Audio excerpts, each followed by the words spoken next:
Hello everyone, I'm Emma from School of Bodywork and I'm here today on the Muscle Whisperers to talk to you about, with hindsight, what changes may I have made when setting up my therapy business. Well, in all honesty, there's probably a huge long list. So let's make a start. So admittedly, my business started a very long time ago, but I didn't think very much at all about my branding or my domain name. So I would give that a lot of thought regarding domain names. I've seen my most successful students actually choose either a very clever name that conjures up the essence of their whole clinical practice.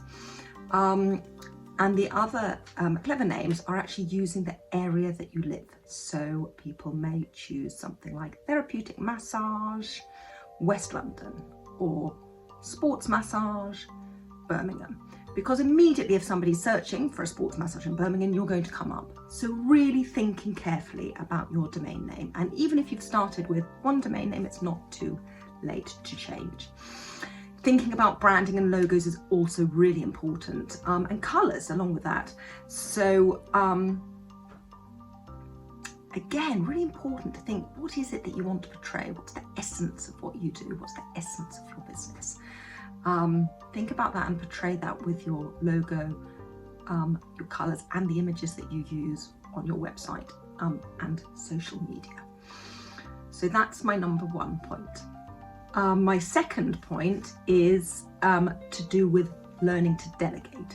So certainly I ended up treating about 40 clients a week before it even occurred to me to delegate. So I would say 40 clients a week is way too many for any therapist.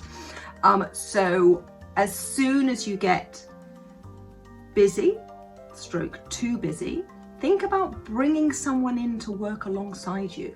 You can share your skills with others.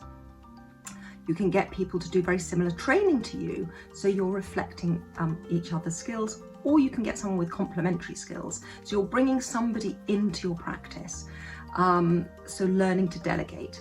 Learn to delegate the actual hands-on treatments, but also you can delegate, you can get somebody to be doing your admin, somebody to be doing your bookings, or of course you can book, you can do all of that online. So I think learning to delegate in some capacity is really important. Don't think you can do everything. Because again, that is how you get therapist burnout. Actually when I was super busy, what happened is I actually cut my practice down enormously, and that's when I went into teaching.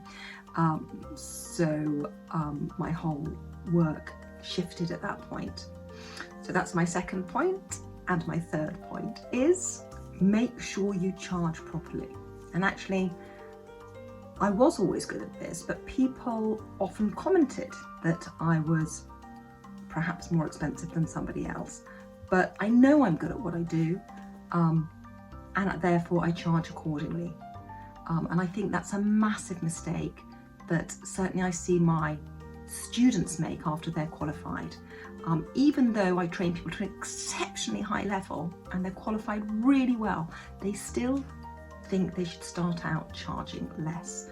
A, I don't think it's good to undercut other therapists. I don't think that's fair on other therapists. And B, I personally wouldn't go to a therapist that was cheap. I want to go to a therapist who's good, who has a good reputation, and who knows their worth. So, and certainly one of my students recently came back to me and said, I didn't listen to your words when I qualified. She was a personal trainer before she trained to be a massage therapist, so she knew a huge amount about the body. And she said, Emma, I didn't listen to your words. And I did go in really cheaply, expecting to fill my books, and it just didn't work. But the moment I start charging correctly, she got more bookings. So again, it may not be what you expect, but you really have to have the self-respect to charge properly. You know, if you've done good training, you should be able to charge decent money for your work. So never undercut other therapists, and make sure you know your self-worth. So 3 points. the take-home message that we can all have is think before you act. So think about domain name, logo, colours, branding. Think and get help, get support on that. Number 2, delegate. Delegate the bits you don't like to do. Delegate the bits that you're not good at. Get support in those departments. And number 3, know your self-worth and really charge appropriately. Most importantly, go out, enjoy yourselves, and support all those clients who desperately need our help post-COVID. Sending love to all of you. Take care. Bye bye.